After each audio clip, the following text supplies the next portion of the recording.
OrgDev here, warriors. Today I'm going to show you what to do in case you have multiple promises in JavaScript that you're waiting to be resolved, and how to resolve them concurrently using one powerful JavaScript method. Let's see how.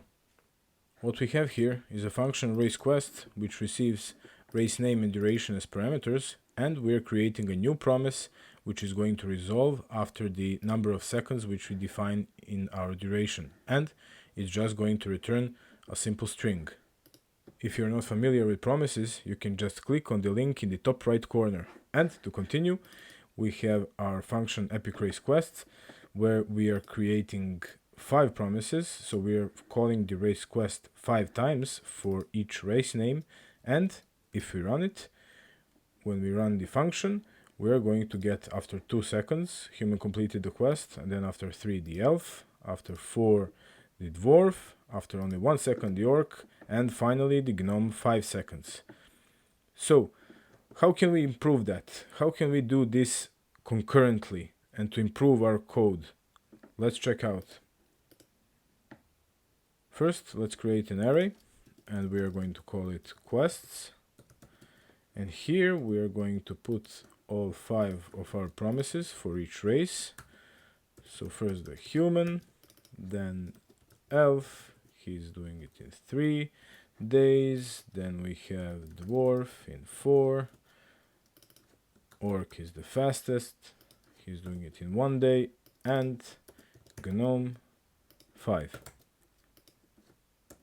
Okay.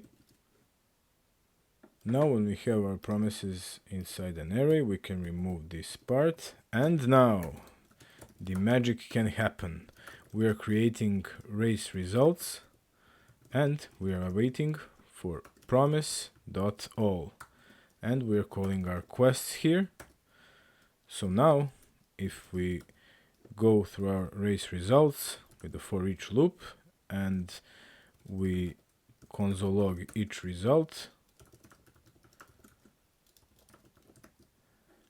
look what are we getting. And here it is. We got all the results in the exact same time because Promise.All made these promises to work concurrently. They were working, everything was working in the same time. So it took 5 seconds for this Promise.All to resolve because gnome is the longest one. It took him the longest to finish the quest. This enormously improved our processing time. In case that each race needed 10 seconds for the race quest, then for the whole thing we would wait 50 seconds with normal async in the wait, and with Promise.All we would wait only 10 seconds. Also, our code looks much cleaner this way. But this is not all. There is one more important thing about Promise.All. Stay a little bit longer to check out what. And also, if you like this video, subscribe to help me out with my YouTube journey. Let's see what is that important thing. Promise.All is not going to be fulfilled in case that any promise from here is not resolved. So how are we going to check that? We're going to add a simple try catch. We're going to put all this code inside the try, and after that we are just going to catch an error where we are going to say console log race is not finished, for example. And also a bonus tip, there is also all settled JavaScript method which is going to resolve no matter if any of the promises are rejected or not.